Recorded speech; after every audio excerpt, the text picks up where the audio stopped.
Have you ever started doing one thing, like checking the mail, and then remembered the laundry needed folding, the stove was still on low, and that you were halfway through a phone call when you got up in the first place? And before you know it, you're standing in the middle of the kitchen, trying to remember what it was you meant to do.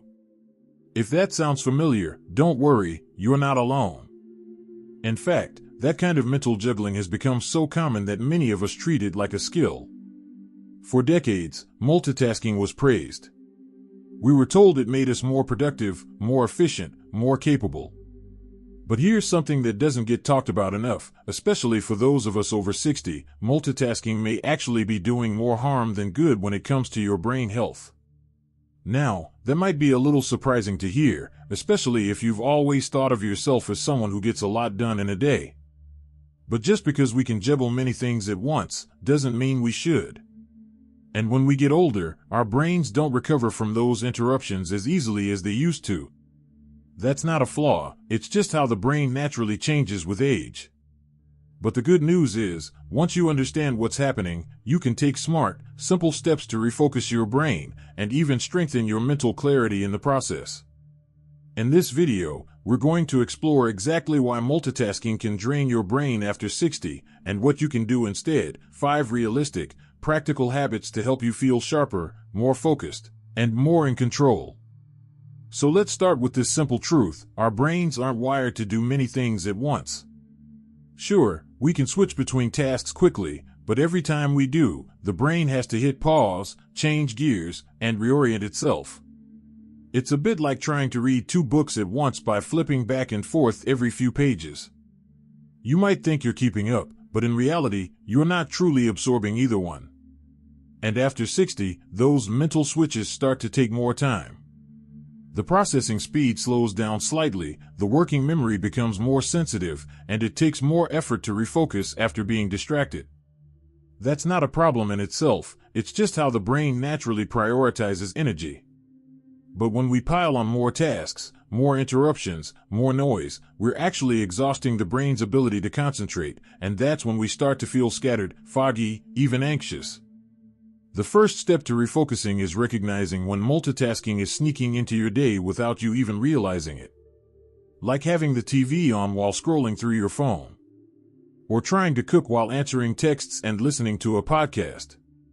All of these things split your attention in tiny ways, and over time, it adds up. You might notice it in little ways, like forgetting where you left your glasses, or rereading the same sentence in a book 3 times before it sticks. But here's the uplifting part: the brain is incredibly adaptable, no matter your age. When you start giving it the right kind of focus, just like a muscle, it strengthens. You begin to feel more grounded, more mentally clear, and surprisingly energized. And that brings us to the first refocusing habit that can make a big difference: start practicing single tasking. That means giving one task your full attention, without trying to juggle others at the same time. I know, that might sound obvious. But give it a try and you'll see how often we default to multitasking without thinking. So, next time you're making your morning coffee, just make the coffee. Don't check the news. Don't answer texts. Let yourself be fully present in that one activity. You'll be amazed how that small act of mindfulness calms the brain and sets a tone for the rest of your day. It's not about doing less. It's about doing things more intentionally. The brain thrives on clarity. When you stop scattering your focus in a dozen directions, your mind doesn't have to fight to stay alert, it can settle. And in that settled state, your memory, your creativity, and your problem-solving skills begin to flourish again. The second habit goes hand in hand with that idea, and it's about building mental reset moments into your day. Think of it like giving your brain a chance to breathe. You don't have to meditate for an hour or sit in silence like a monk, just take a few minutes between tasks to pause. Try this: after finishing something, like reading the newspaper or writing a grocery list, just sit quietly for 1 minute. Let your brain fully finish that task before jumping to the next. This gives your mind a clean slate to work with. You'll notice your thoughts feel clearer, and you're less likely to lose track of what you're doing next. This small gap between tasks is where your brain resets itself. And over time, those resets reduce the mental fatigue that multitasking often causes. Now that we've touched on single tasking and brain resets, there's another simple but powerful shift you can make, and it's one that often gets overlooked, especially in today's always connected world. If you're still watching and feel that these insights are meaningful, please type number 2 in the comments to let me know you're still with me.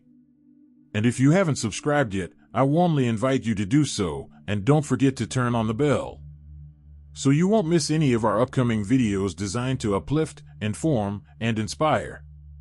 Your support truly means a lot. It's what keeps us going and allows us to continue sharing thoughtful, helpful content just for you. Now, let's continue this journey together.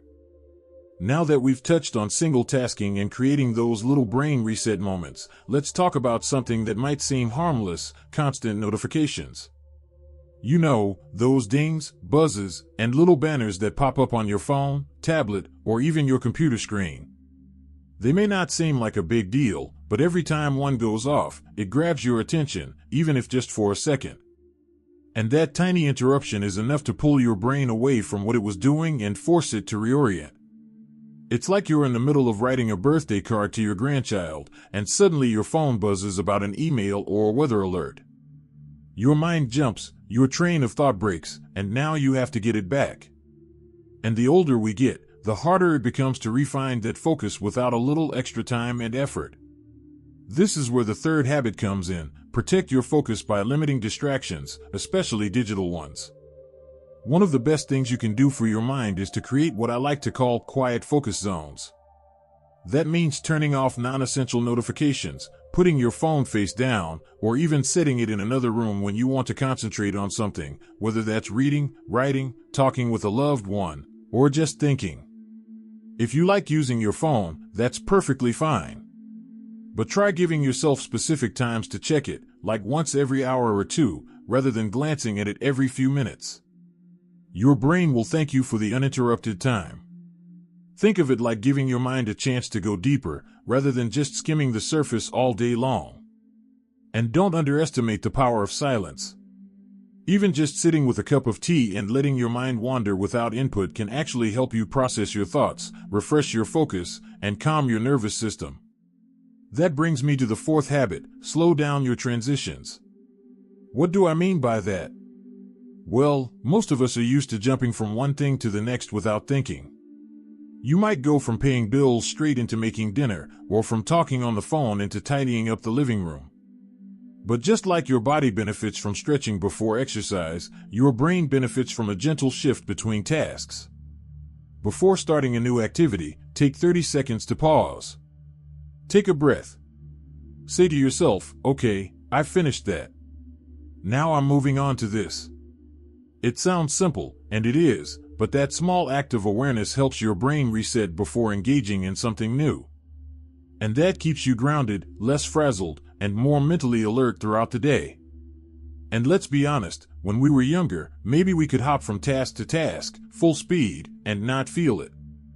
But now, the brain deserves a little more respect, a little more pacing. It's not slowing down, it's just becoming more thoughtful, more efficient in its own way. Slowing down your transitions also helps reduce stress, which is a major factor in forgetfulness. When your brain is overloaded, it has to prioritize, and often, that means it drops little details, like where you left your keys or what you walked into the room for. But when you move at a pace that lets your mind keep up, you start to notice how much more in control you feel. And while we're talking about slowing down, let's not forget how important your surroundings are to all of this. Think about your home. Is it filled with clutter? Do you find yourself distracted just walking through the living room? That's not just about tidiness, it's about mental clarity. Our brains mirror our environment. If there's too much visual noise, stacks of papers, blinking devices, half-finished projects lying around, it adds to the sense of mental chaos. Creating clean, calming spaces helps your brain feel more at ease, and that makes it easier to stay focused on what you're doing. Sometimes, even just taking a few minutes each morning to tidy a small area can feel like clearing space in your head. You don't have to make it perfect, just intentional. A place for everything. Fewer things calling out for your attention at once. That's another way we move from scattered multitasking to calm, focused living. By now, you may already be thinking of little ways you can create more focus in your own day, fewer distractions, clearer transitions, less pressure to do everything at once. But the truth is, none of this is about becoming perfect or turning your life upside down. It's about becoming aware. Paying attention to what your mind needs at this stage of life. Because your brain is still powerful. It's still growing, still adapting. But it needs a different kind of support now, one that honors your experience, your wisdom, and your right to peace of mind. When you stop pushing your brain to multitask and start supporting it with habits that work with it instead of against it, everything changes. You think more clearly. You remember more easily. You feel more capable, less frazzled, and more grounded in your day. And that brings us to the final habit, perhaps the most surprising one, that can help you break the cycle of multitasking and rediscover your mental clarity. And that brings us to something many people don't realize when it comes to brain health. Rest and reflection are not a luxury, they're essential. That's the final habit I want to share with you today. And it might sound strange at first, because it's not really a doing habit, it's a non-doing habit. But that's exactly the point. It's about creating intentional pauses in your day for your brain to catch up, recharge, and file away everything it's taken in. You see, when we were younger, life often felt like a race, appointments, family, work, errands. And maybe now, with more free time or fewer responsibilities, we feel like we should make the most of every hour. But here's the secret, your brain doesn't thrive on constant activity. It thrives when it has time to digest. Think of it like your stomach. You wouldn't eat all day long without a break, you'd feel sick. Your brain is the same way. When you take just 10 minutes to sit, breathe, close your eyes, or even take a walk without your phone, you're giving your mind the rest it desperately needs. This quiet time is when your brain sorts through what it's learned, what it needs to keep, and what it can let go of. It's when creativity bubbles up. It's when clarity returns. And ironically, it's often when you suddenly remember that thing you'd forgotten earlier. Have you ever noticed how some of your best thoughts come while you're in the shower? Or walking? Or just sitting on the porch in silence? That's no accident. That's your brain saying, "Thank you. Now I have space to think." Rest also strengthens something called your default mode network, a part of your brain that activates when you're not focused on anything in particular. This network is linked to memory, imagination, and self-awareness. It helps you make sense of your life, your goals, your experiences. And you can only access it when you're not busy doing 5 things at once.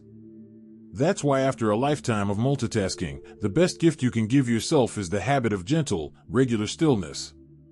Even 5 or 10 minutes at a time can have a profound impact on your mood, your focus, and your memory.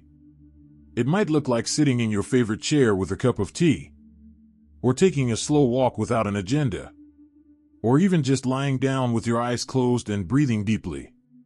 The activity doesn't matter as much as the intention, to let your mind rest without being pulled in a dozen directions. Some people even find journaling helpful. Just a few lines in the morning or before bed can calm the mind, help process emotions, and reduce the mental clutter that leads to forgetfulness. And you don't have to be a writer to do this. It's not about being poetic, it's about being present. As we bring this conversation to a close, let's take a moment to reflect on what we've covered, not as a checklist, but as a gentle reminder that your brain deserves kindness, patience, and care. We talked about the value of single tasking, how doing one thing at a time helps your brain fully engage and remember. We explored the power of brain resets, those little moments that break the cycle of overactivity. We looked at digital distractions and how notifications, while small, can chip away at our clarity. Then we slowed down our transitions, giving our mind time to shift gears with ease. And finally, we embraced the wisdom of doing nothing at all, of rest, silence, and reflection as powerful tools for mental clarity. The truth is, staying sharp after 60 doesn't mean trying harder. It means trying smarter. Listening to your brain. Trusting that stillness has value. believing that you can age into greater focus, not less. And if you've ever felt frustrated with forgetfulness or scattered thoughts, I want you to know, it's not a failure. It's not a sign that your best days are behind you. It's simply a signal from your brain, asking for support. A little space. A new rhythm. And now, you have tools to give it exactly that. So, let's end with this. Your brain has carried you through decades of life. It has learned, loved, adapted, and endured more than you may give it credit for. And it's not done. With the right habits, you can not only preserve your memory and focus, you can strengthen them. You can grow sharper, calmer, and more mentally resilient with each passing year. All it takes is a willingness to trade the old way, rushing, juggling, pushing, for a better way. One that honors your mind's true needs. If any of this resonated with you, I'd love to hear about it in the comments. What habit are you going to try first? Or have you already made changes that have helped you feel more mentally clear? Share your story, it might inspire someone else to do the same. And if you found this helpful, don't forget to like this video, subscribe to the channel, and hit the bell so you don't miss future videos on healthy aging, brain wellness, and living your best life at any age. Here's to a brain that feels lighter, sharper, and more at peace, one moment of focus at a time. Take care of yourself. You deserve it.